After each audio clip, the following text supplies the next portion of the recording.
it's been an interesting one. Very, very, very, very exciting. In fact, yes, last week was like a validation for everything I've been doing so far, so good. Not just me and my team here. I met a lot of podcast fans at the Lagos Startup Expo. You don't know what that means to me, honestly.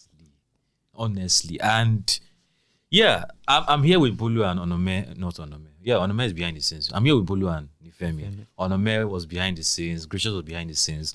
Maybe if you spotted them on that day, you might not know.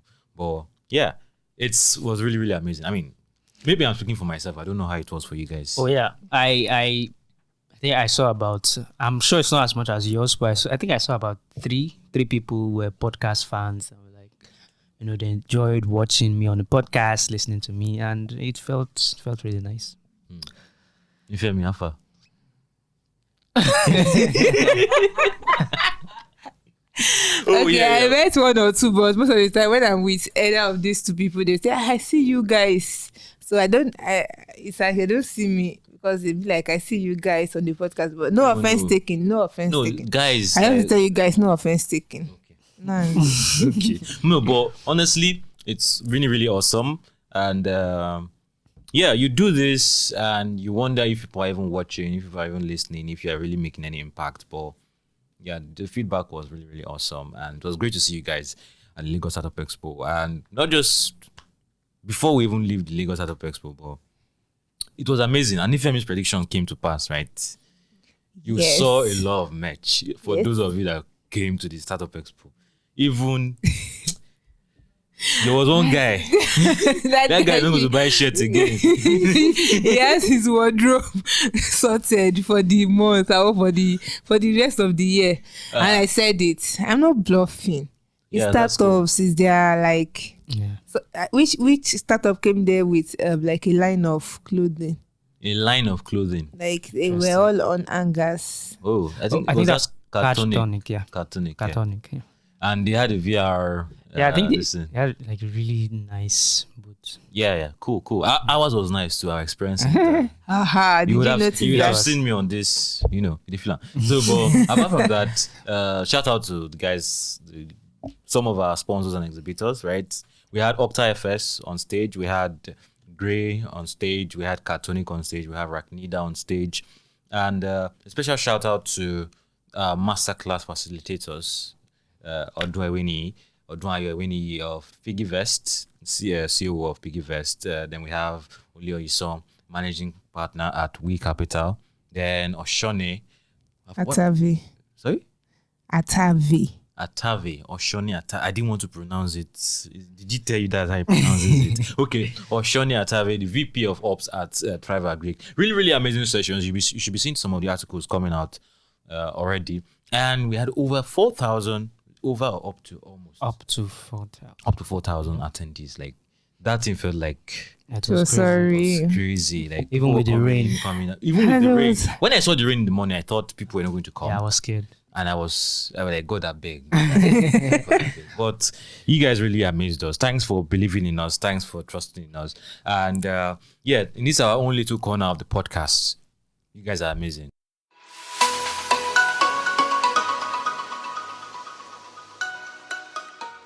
Let's get right into the cocoa of the whole matter.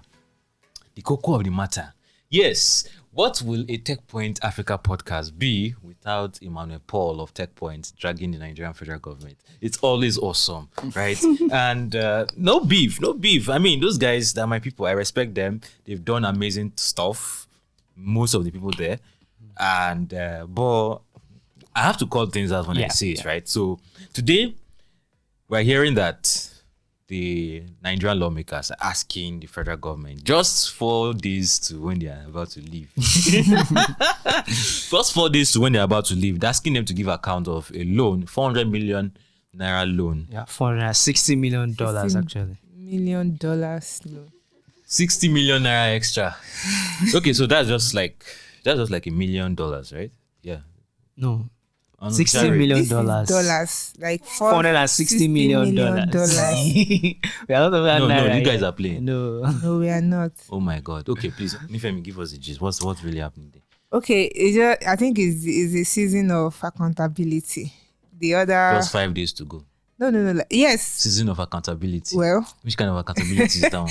well, I think it was 2 weeks ago that lawmakers were also asking, was the NCC, about what they did with the grant that was given to them for rural connectivity. Yeah. This time is the Federal High Court in Abuja asking the president. It's a high court, not the lawmakers. Okay. Yes, the it's asking the president that what did you do with the $460 million loan you took for Abuja CCTV project? Like that is like, it's like a security project to make sure that all eyes are everywhere in the Federal Capital Territory and to protect the citizens. And as far as they are concerned, the last money was disbursed in 2020 for the last round of, but we can't see anything about the project. So they're asking that, what happened to the money? Where's the CCTV? So, sorry, just so that no one is offended, I'm also from this state called Edo State. Okay, so who knows if that was what they used? I don't get. Okay. Yeah, I'm not I'm understanding. not even going to explain. I get it. Is it those people that use brooms? Yes. Okay. Oh. Let's move on. No, maybe that's what they use. Like maybe they went to.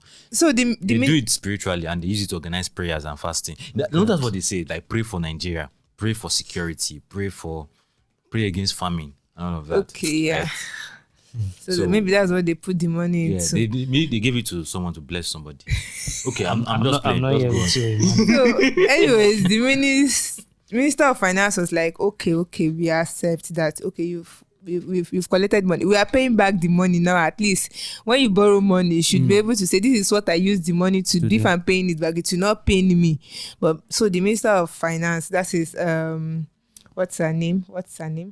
Zainab Ahmed was saying like, okay, we need something to show for what you collected money for, because whether you used it or not, we are paying it back. Wait, is the minister herself that is saying this, or they are telling her? No, she's the one asking. Yeah. She's the one doing the asking that. She's the one doing the asking. Did you? Wait. The Minister of Finance is asking who? The federal government. He's asking the federal government. Yes, now. Are So you sure this script is allowed? yes. Okay. Minister of She's Finance supposed to is So the part of the federal- federal government. Yes. The High Court is asking the president through the Ministry of Finance, Budget and Planning. Okay. So the Minister of Finance is asking Who? I don't know. Okay, let me explain. Okay, please, Gracious, help us out. Okay, so the court is saying the Minister of Finance, Mm-hmm. representing the government, should explain what happened to the money. Okay. Because some people from the Socio-Economic Rights and Accountability Project, SERAP, went to court after the same minister was heard saying that Nigeria is servicing a loan, but she does not have any explanation on the status of the project itself. So they now went to court and say, minister cannot be saying that she does not know She's government. what project is projecting. What happened to our money? So come and tell us, so because we are not understanding. Oh my God. Oh my. And this is not the first time. Just 4 days to go. Oh my God.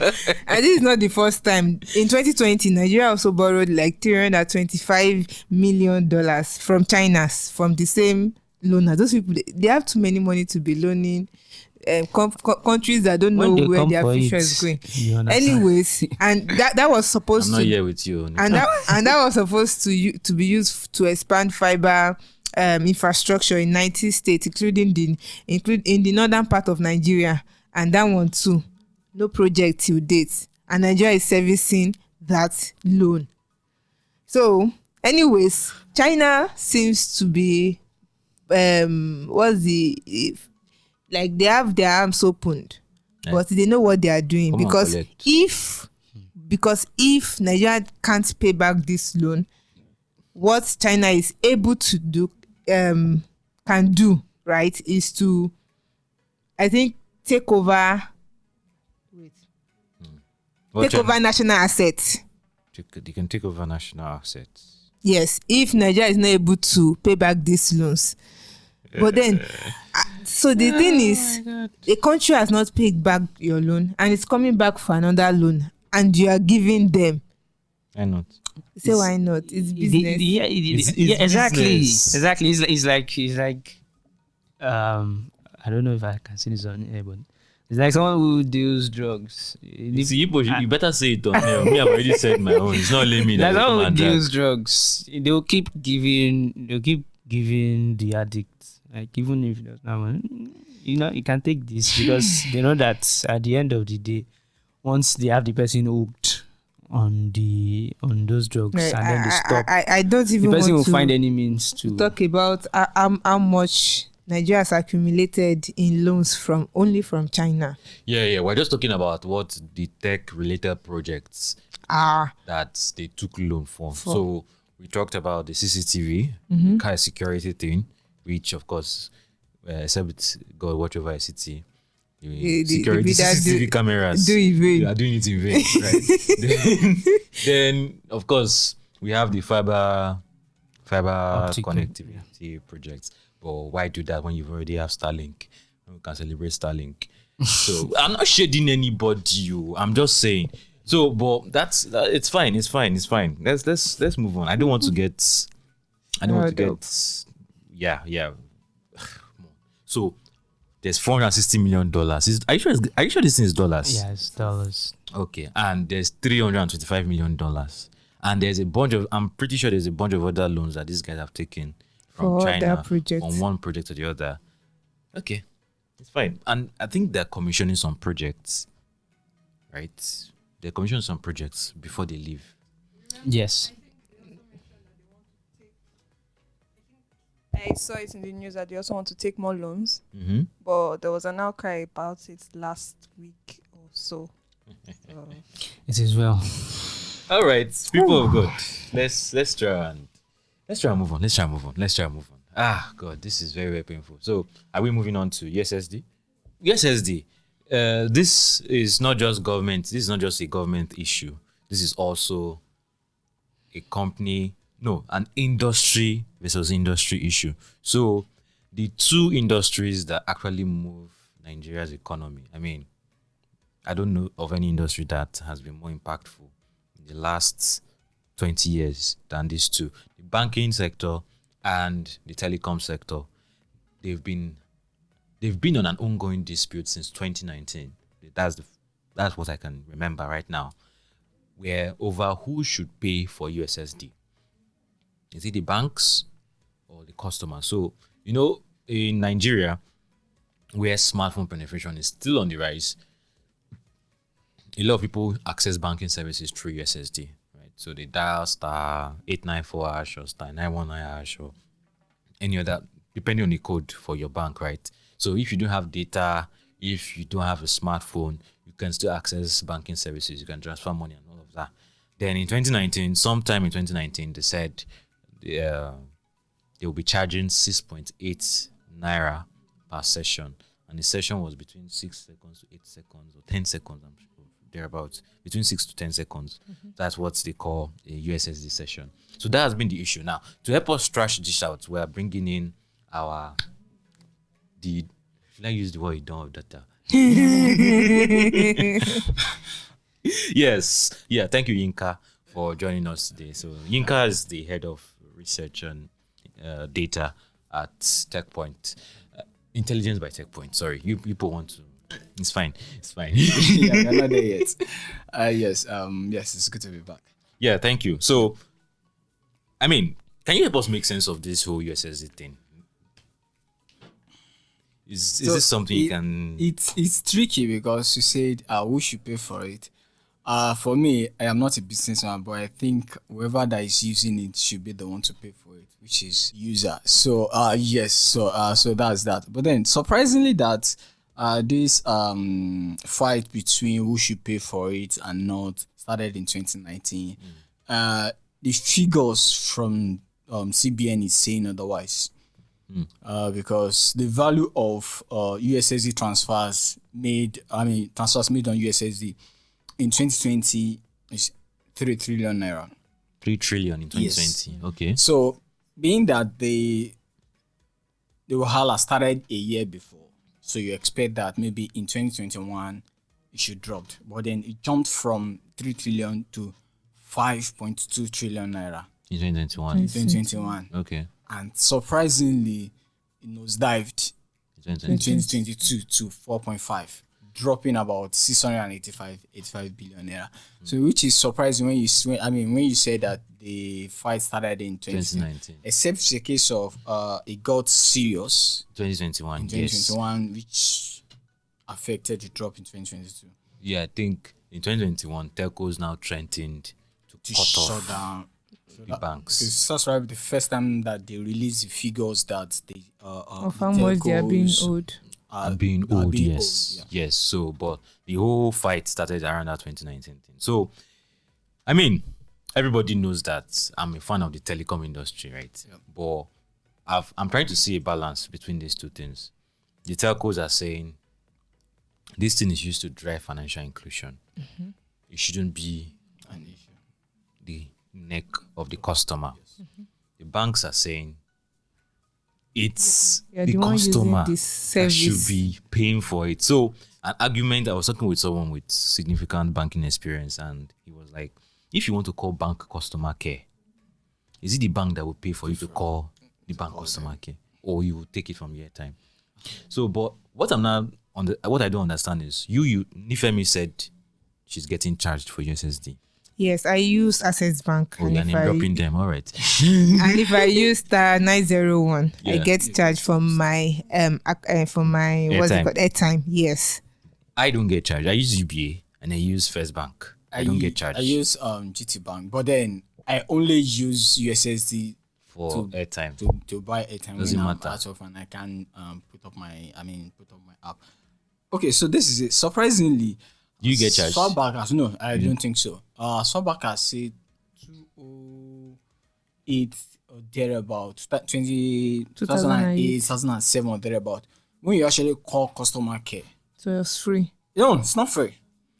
Bank like- customer care. Okay, it's No, not no, bank customer telecom. care. I mean, telecom customer care. It was Oh. free that year. No, there are some that you pay about. I think MTN was charging 25 naira or 30 naira. Some like 2007, 2007. Oh, okay. We thereabout. never get phone by that time. Sorry.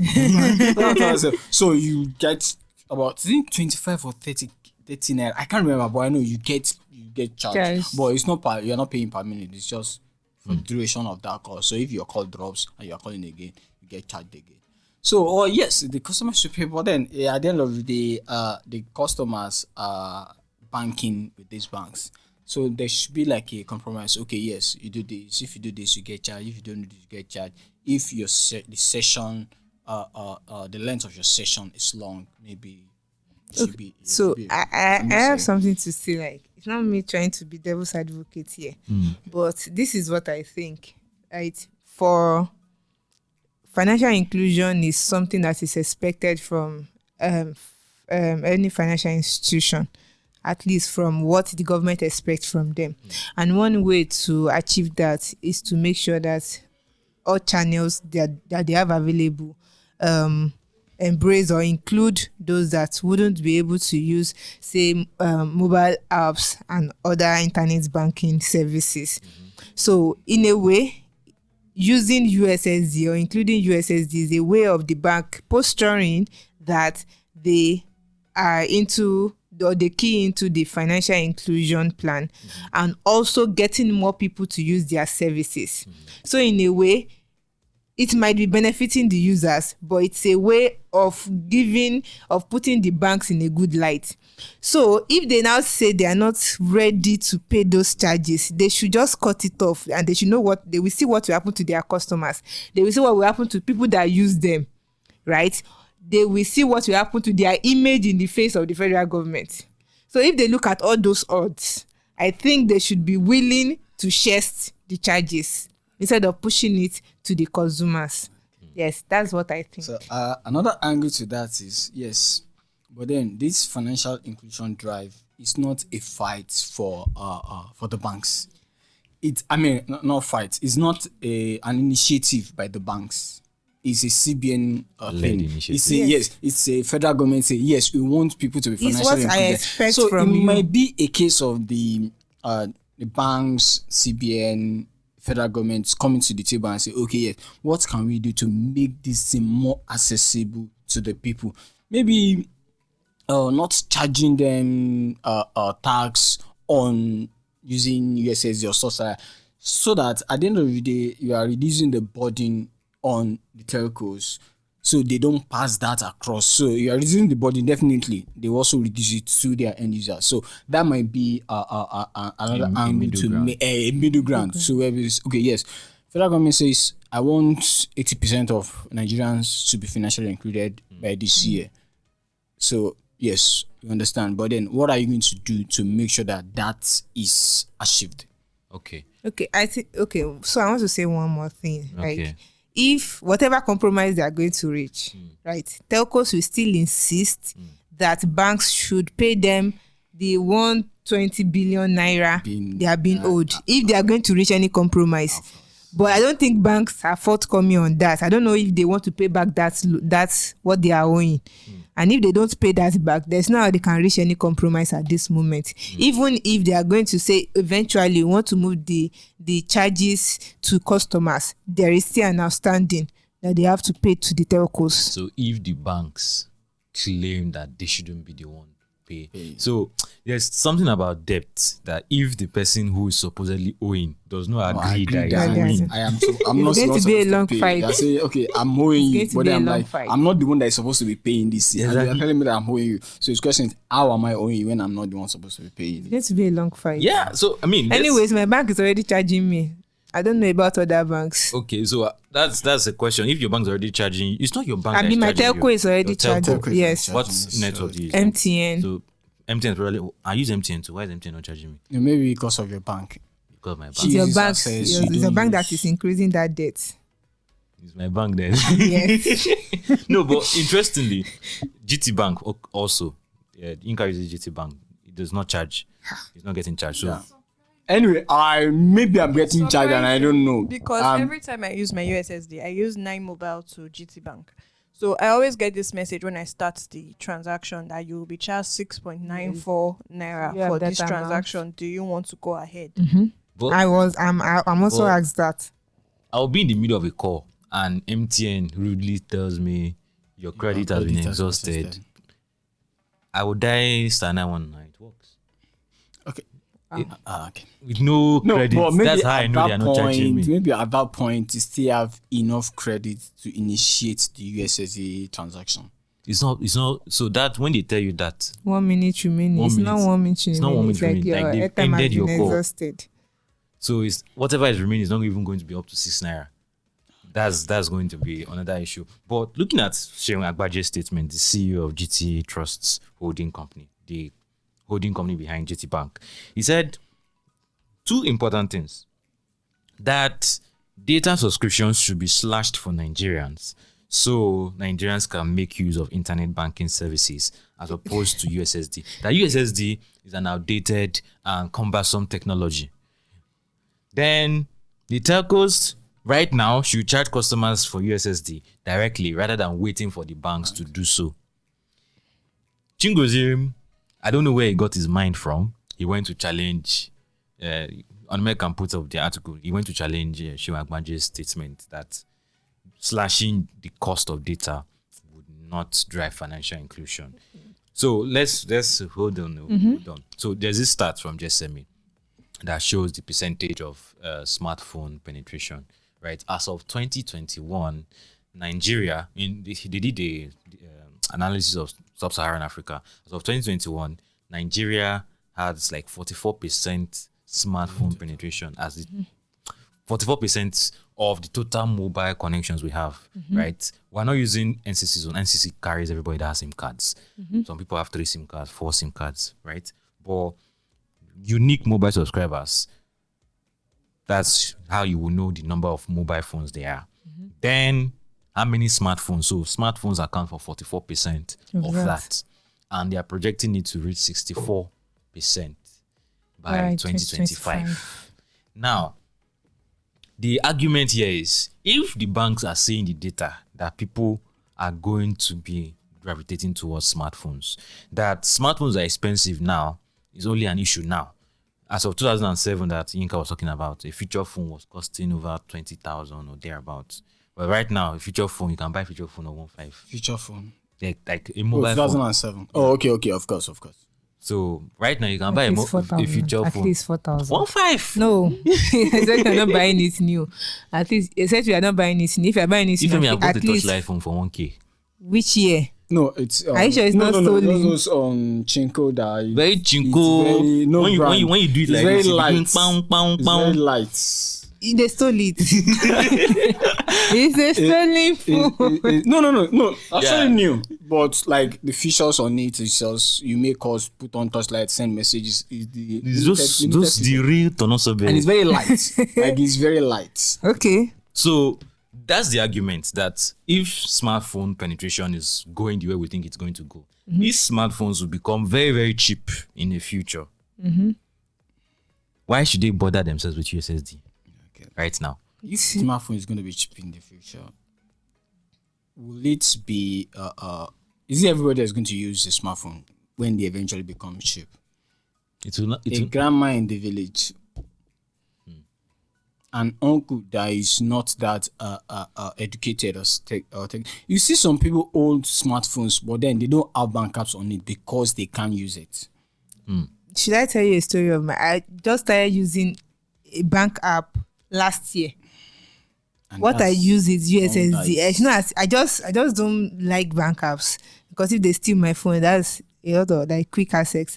But mobile, it was just easier for me to use USSD. I don't know why I decided to go and start using bank apps. So it's not as if I've not been using Android phone for years. So I don't think the issue is data cost. Okay. I don't think the issue is data cost, and I don't agree to USSD be outdated, given the kind of market that we are in. Well, you people say you have a young digital native population. Okay, let's end this. Okay, let's talk about eNaira. Right, there's financial inclusion, there's USSD, there's telco dispute, but somewhere along all of this, in a move that makes me feel like maybe this thing don't really concern these guys. I'm talking about the CBN and eNaira, because you have a country that is trying to push for financial inclusion, and instead of helping the telcos and the banks, you are building your own products. eNaira. And now there's update on eNaira.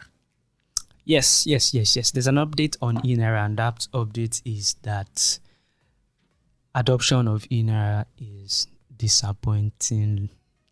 I don't understand. So you people have been saying eNaira have been processing 7 billion transactions. Yes. CBN is releasing. Yes. Very big. Yeah, so basically what's happening is that the IMF has come to tell us that CBN has been, should I say, boboing us about some of the figures they've been releasing. Not all the figures are actually false, but will I say most are, because recently this year CBN told us that around $47 million worth of transactions have happened on eNaira. Cumulatively. Yes, they told us that How many million? $47 million. They told us that, which is, I think that's for something billion naira, which they also told us that the total of 13 million wallets, and IMF has come out to say that, you know what, the value of total transactions are actually, the total number of transactions are around 800,000. All the transactions that have happened. Volume. Yes, transaction volume that has happened via eNaira is around 800,000, right? And when you think about it, 800,000 transactions, and then you think about 40 something million dollars, it doesn't add up, right? It really doesn't add up. No, And what if then it's nice? No, it could be big volumes. no, I mean, the average high numbers. amount of transaction is 60,000 naira. 60,000. Yes, that's the average. Okay, so one thing about average is average kind of like take out the big part and the smaller parts. So you can have someone doing transaction Okay. of 1 million naira. in a single transaction. Okay. So and you have people doing 10 naira, 100 naira, 200 naira transactions. So Okay. when you average it out, so that kind of like take out the outliers Okay. and the Let's outliers on the let's give lower them end. that. Let's So give it's them possible. If we even reduce the numbers, right? 47 million transactions, $47 Million million dollars, yeah. worth of transactions, and 800 transactions total volume. If you divide it, if you use the average that he just mentioned, it's $58 per transaction. Oh. And that's around, That's not bad. let's say if you're using 500 exchange rate, that's just 30K. And if you're using black market, that's just 45,000 naira per transaction. So that might not be bad. Okay, so let's give them that. That might not CBN has won that round. But let's now think about wallets. Okay. IMF is telling us total wallets download is at 860,000, and CBN said total wallet is 30 million. How do you want to help CBN out Okay, there? but no. This is it. You can access US eNaira with USSD, right? Yes. Okay, so Okay, that's another valid so point. far, no. This is so No, go on. Like I'm doing this even though it's not something that I would normally do. Okay. Yes. So the CBN saying that yes, that's their figure is 13 million. So it might be a case of so far you register. So you are a Whether through USSD whether or through downloading that, and then IMF is tracking apps. apps. Okay. App downloads, and then I'm saying whether because you don't need the app to register, Okay. so that means you can say yes, their number is Okay. valid. Good point. Interesting. Who is paying for the However, USSD? before we even get there, when did the USSD start working? USSD started working this year. Is that working this year? Yes. This year. Last time, even the last article I wrote about eNaira, I think was sometime this year, March or so. It was not working then, right? It only started working a few months ago. So are you now telling me that it's between then and now we've gone from 860, right, to 13 million? Is that even feasible? Okay, so what if it's a case of as at the time you tried? I don't know how to phrase this. Even though it's not something that I'm normally do. So are you sure that it's not a case of as at the time you tried in the USSD? Maybe it was just that. Maybe it was just that time that it was down. So I want to believe that It was not just that. I want to believe that eNaira has a very huge potential. I want to believe that. I will not looking at the dispute that, number yeah. of mobile transactions, number of mobile transfers. Like imagine doing 111 trillion transactions on mobile apps in a year.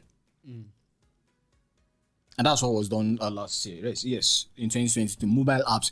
That's not just mobile money. Say you Like open your your GT, GT bank, bank you app. open your Access Bank, and you do mobile transfers. Okay. 111 trillion naira.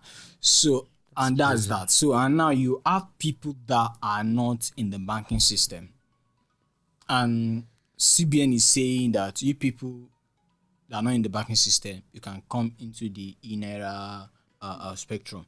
So that means the potential for people there are a lot of people outside that can come in through the eNaira. So yes, the potential is there for them. But then for the numbers, I don't know. We can only say it's possible. This is possible. Is that so? Yes, Okay. that's that. So 100 something trillion naira. Yes, in transactions, What mobile year? app transfers last year. Just last year? Yes. Mobile in apps. 2021 did 53. Wow. so are you saying more than double? More than double. in are you 1 year. saying what if all these people move to eNaira, right? I'm not saying what if they move. I'm saying people that are outside the banking system, not you and I. Oh, We are already in the banking system. People that don't have bank accounts that are just entering the banking system. So the eNaira might be the first point for them to enter the banking system. And considering that most services on it, no, is it most or even all services on it, it's free. To do anything on eNaira is free. Yeah. To create, to do transfers, to do anything on it is free. So it might be a good point of entry for people that are outside, not you and I that already have 5 bank accounts already. People that don't have bank account at all, that are outside the banking system, it might be a great potential for them, considering saying we want to have everybody financially included in the country. Okay, so it is more point, actually more point. it is actually, and I will not dispute the fact that it has the potential, right? Given some of the, I will also want to acknowledge that the CBN has, well, they have their times where they've misbehaved, but I want to acknowledge that they've done a lot of things with the eNaira that are actually quite commendable, such as the USSD that they added. If you open the app now, the e-wallet app, it's really not that different from your normal banking app, probably with even more nicer features, right? For example, say you're a merchant, for example, you can just create a USSD, a QR code, right? You can just put it in your shop, and people, if they say you have something you sell, like it's 15 naira, just create a QR code. Once they scan it, they don't even need to know the price. Once they scan it, they'll see that it's 15 naira. They'll see what they are paying for. Like other features like that are really nice, right? But the point is, adoption is slow. It's very low compared to what the CBN has been touting. The way they've even been saying it, say they just said these are the numbers, right? But they'll say, oh, we've seen remarkable.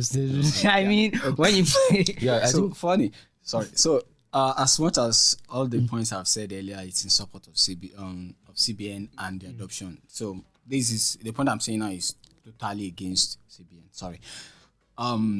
So yes, the adoption is likely going to be slow because one, I don't think you earn interest on eNaira. No. So if I have 100 naira there for 5 months, it's not going to increase. It's not going to reduce. But if I have 500 naira on my bank, so far I did not do maybe SMS alert or stuff like that, I'll still be getting at least maybe 2 naira or 1 naira or even 76 kobo every month.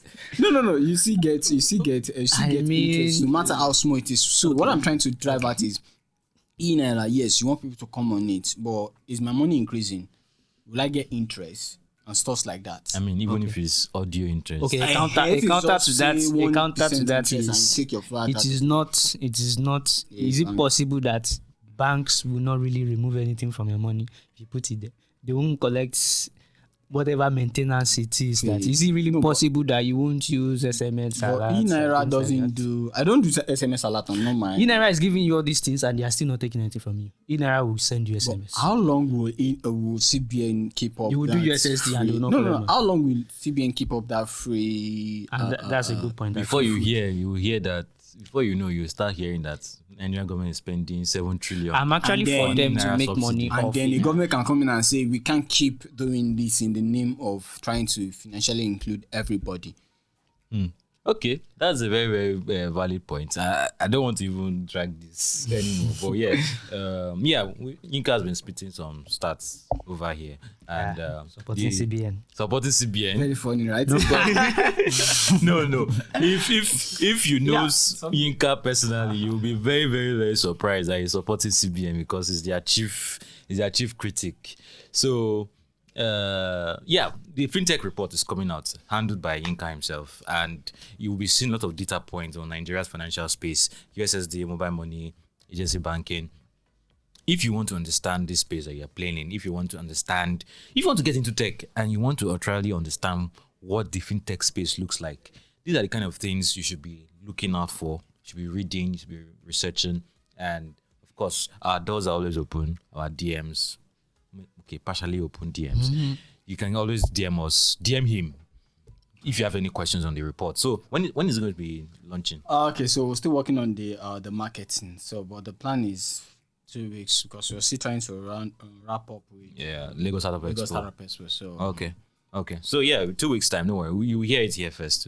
Most important. So you'll be getting ready to see more of Yinka to kind of help us understand the fintech space. So let's move to scams. Which day was that? Someone called me. I was feeling really, really down that day. I was sleepy. Then you were not trying to call me to explain that my OPay account needs to be refreshed and updated so I can access new services. Okay. I now started trying to explain that I will have to go to the nearest OP agent Okay. to go and set it up. Okay. But in the meantime, they can help me do an update. Okay. And I said, okay. And I said, okay, they will send me a message now. I saw the message and I said, okay. What's the number in the message? What's the number in the message? I said, no, wow, I've not seen the message, Joe. Can you send it again? I said, I've sent it now. I said, so, okay, you guys probably know how that works, right? Yeah. But Yes. a lot of scams come in disguise. So they come like Trojan horses. They come like gifts. They come like, oh, I want to help you out. If you check out my video on BEC documentaries, you'll see that, okay, after BEC, it's like business email compromise. All those tech support is usually one of the biggest scams. Like, they want to help you resolve an issue that does happen with your credit card. They want to help you resolve an issue that happens with your app. But something is happening in social media now that I don't understand. They are calling it the Wangiri scam. I feel it's offensive to whoever is bearing Wangiri somewhere in this world. Or, No, no one is paying attention. Okay, It's possible. It's possible. I know, I don't know. An ex-Techpoint bears Wangari, so it's not too far off. Hi, Brenda. Okay, bye-bye. Continue. All right, so it's like you said, the Wangiri scam. There was a notice by by the government, by the Kenyan government, that the scams could be back, right? And Wait, what is the scam? Yes. What is it? What is yes, back? the Wangiri scam. So What is the Wangiri scam? this is what the Wangiri scam is. It's actually Japanese. It's actually a Japanese word. Okay. I don't know if I'm pronouncing it correctly, but we'll be fine. It means Oh, okay. I'm pronouncing it the way I imagine Kenyans were pronouncing it. Yeah. Okay. it means one ring cut, like grung grung cut, like flash. Oh, Yes, that's what it means. So And I saw what one what they ring. do is it's actually a kind of like a psychological kind of scam. So they will call you with a foreign number, say like Switzerland number from Peru, and then they'll cut. They won't let you pick it up, right? So once you call back, you'll be curious. Like, it's calling me from Switzerland. Is this my? is this my helper? Dear Lord. So you pick up, and then yeah, like what they do is they find a way to keep you on the phone. While you're on the phone, they are now able to drain your credit airtime. What I want to call it. The call ends now. Exactly. So they try to keep you on the phone for as long as possible, right? And I was thinking, oh, maybe it's just a small scam. And I think the most recent data I was able to find showed that in 2019, those scams, they were able to make almost $2 billion on those scams. Well, it's globally though. They're able to make almost $2 billion. Yeah. And what happens is, when that happens, and then you see that maybe you loaded 3K on your line, you will call your service provider and be like, what happened to my credits? And then I saw reports where those service providers are usually forced to pay back those things. So sometimes it's now even not just the person they are scamming a whole telco at the end of the day, right? Because if you have to, because you don't understand what happened, you shall know that somebody was draining your. Okay. So they get these phone numbers from the dark web. So that's why people should be careful how they post. Somebody is doing. Will not flash Somebody you. wants to do. Who go help you? No go flash you. Well, Stop. Stop it. so people should be careful how the way you put your numbers out there. Somebody wants to do data giveaway, and you're posting your number on like a public forum. I can never understand that. I can never understand That's that. really crazy. Yeah, and I think there's another one in that on posting your photos on social media. I think don't even go to the AI part. Okay. Even for scams. Yes. You hear people, are you not the one that looks like this? I mean, Like, if I have your photo, if I have your name, if for some reason you gave me your father's name, because we are seeing challenges like that online now. Like, is your mommy What is your beautiful? mom? What Is your mommy beautiful? Oh my god. or what's your mother's maiden name? Like whose mother has beautiful name? Just ask for my card details. Eh? Just say I should put my card And details. CVV Want to too. check something? Because I what mean- is that? Like, I don't know. Maybe this is me being obnoxious or full of myself, but I still believe that only the greedy that gets scammed. Because whenever somebody wants to, except the person like is using advanced social engineering tactics to get to you, but when it comes to getting you to drop something that is absurd, that every other day, if not for the gains you are looking out for, you wouldn't drop it, then I don't think somebody should fall for such scams. I don't completely agree, Shad. Yes, greedy people. Scam with crypto. Yeah, that was a different. It's greed. You know? Greed. There's nothing you want to say about that. Don't even forget. Just forget. Yeah, but some, like, if you give people enough information, right? You might not like, not say, see it yeah, coming, yeah. say Yes, there was someone yes. that called me one time and was like, oh, I was actually sleeping. I was not even sure what I was doing. Yes. So he called me and he was like, oh, something, and then he asked that a code will be sent to me, and I saw the code, and then he called back, and I almost gave him the code, and I was like, which code is this? I saw that it was my WhatsApp Yes.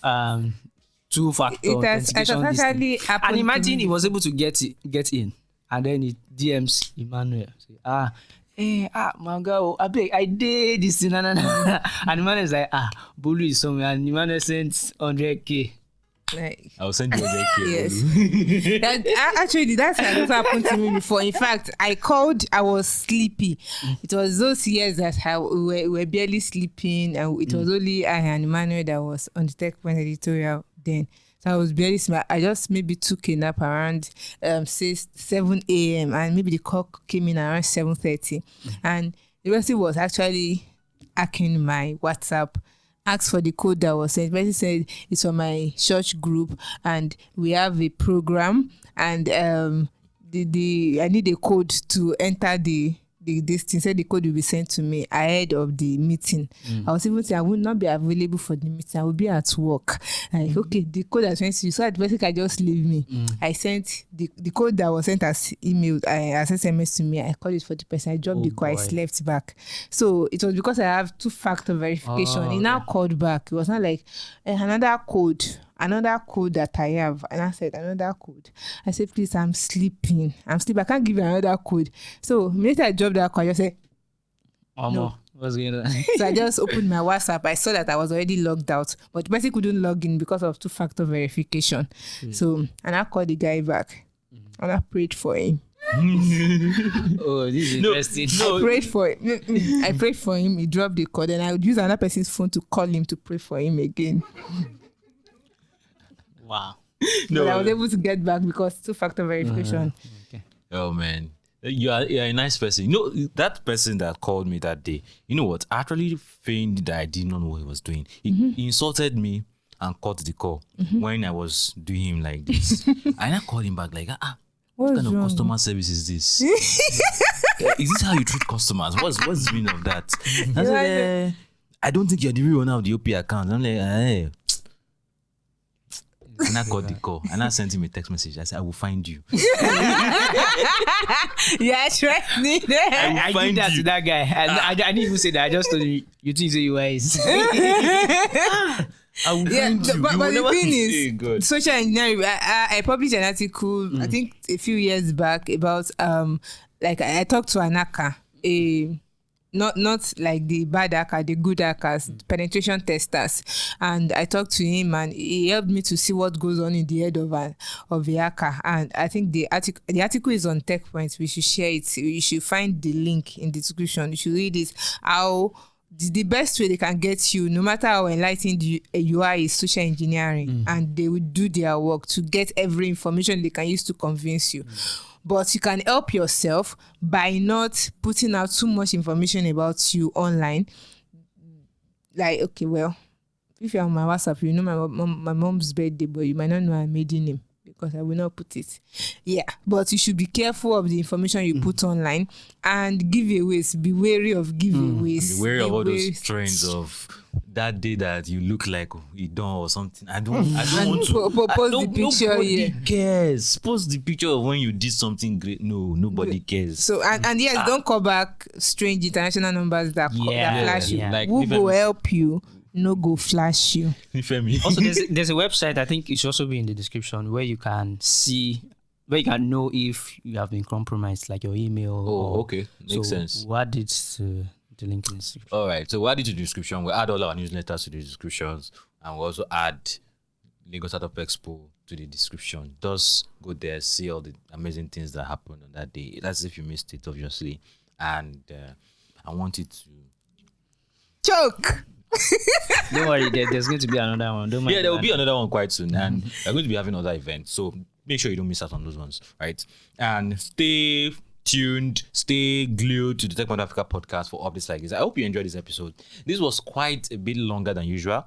We apologize. Also, we don't, because we think it was interesting. But of course, we're always listening to your feedback, and let us know. Let us know if you enjoyed this format, and see you in the next one, right? You can find us. Let's do the Bolu the honors. Bolu talk now. Oh, you're not finished. Okay. There's a okay. All right. So if you're watching us, you can find us on YouTube, Instagram, Twitter, anywhere you want to. TikTok. Do we still post on TikTok, please? So yeah, you can find us. Please like, subscribe, share with your friends, family, and well-wishers. And for our audio lovers, you can find them on. You can find us on Google Podcast, Apple Podcast, Spotify, iHeartRadio, or anywhere else you get your podcast. All right. Bye-bye. Bye.